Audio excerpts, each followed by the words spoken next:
Things to do in Santa Fe is the topic of today's video, so let's get started. From the earliest times in the city through to the present day, the downtown plaza and surrounding streets are the hub of most activity.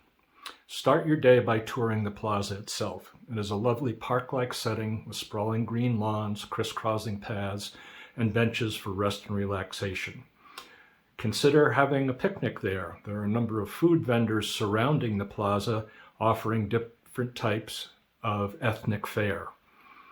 Frequently, you can also be entertained by street buskers, whether they be musicians or jugglers. On summer evenings and non-COVID times, on a bandstand on one side of the plaza, local professional musicians perform evening concerts. Space in front of the bandstand is left open for dancers of all ages to trip the night away. Across the street from that same side of the plaza is the Palace of the Governors, built in the early 1600s as the seat of the local government. It has been lovingly maintained to this day and is part of the New Mexico History Museum.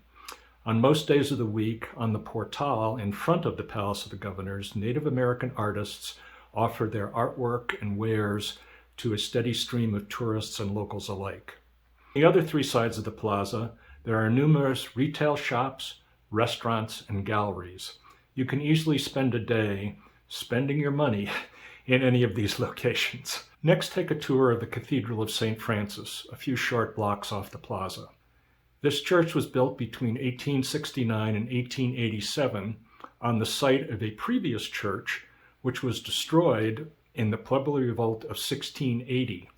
Native Americans at that time were able to come together and drive the Spanish out of New Mexico back across the border to Mexico. The cathedral is still an active church, and there are daily as well as weekend services. On off times, the cathedral is available for tour, and there is beautiful artwork and artifacts that can be seen throughout. If possible, see if you can find a docent in the church who will give you more of an in-depth knowledge of the church, its history, and its artifacts. Moving on from the cathedral, a few short blocks away is another church, the Mission of San Miguel. This church, built again in the early 1600s, is considered the oldest still surviving church in the United States. It is now a museum and is open for tour on a daily basis. A few blocks in another direction, you will find a third beautiful church to tour. Loretto Chapel was built in 1878 as a small worship facility for the Sisters of Loretto. Today it is a museum and wedding venue. It is also home to the miraculous staircase. Legend has it that prior to the church being completed, the original architect passed away unexpectedly, and he had not yet designed access to the choir loft. Trying to solve this problem, the Sisters of Loretto prayed for 9 days. At the end of this time, an itinerant workman showed up and volunteered to do the job. He worked in secrecy and created a staircase, spiral in nature, that has no visible means of support, is built out of an exotic wood that is found nowhere in the greater Santa Fe area, and is created with no nails. Upon finishing the work, he mysteriously disappeared.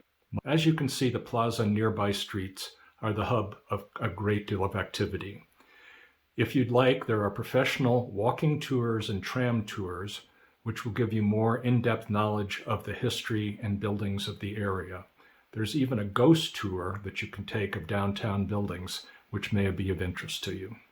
Reserve another day for a walking tour of Canyon Road, again a short distance from the plaza. It is the hub of the art culture of Santa Fe, which allows Santa Fe to be known as the third largest art market in the country behind New York City and Los Angeles.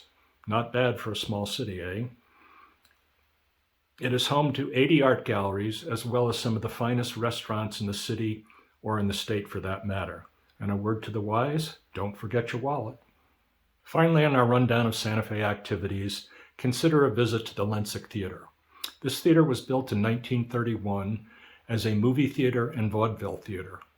It hosted performances by Claudette Colbert, Ronald Reagan, Roy Rogers, Judy Garland, Errol Flynn, and the Von Trapp family singers.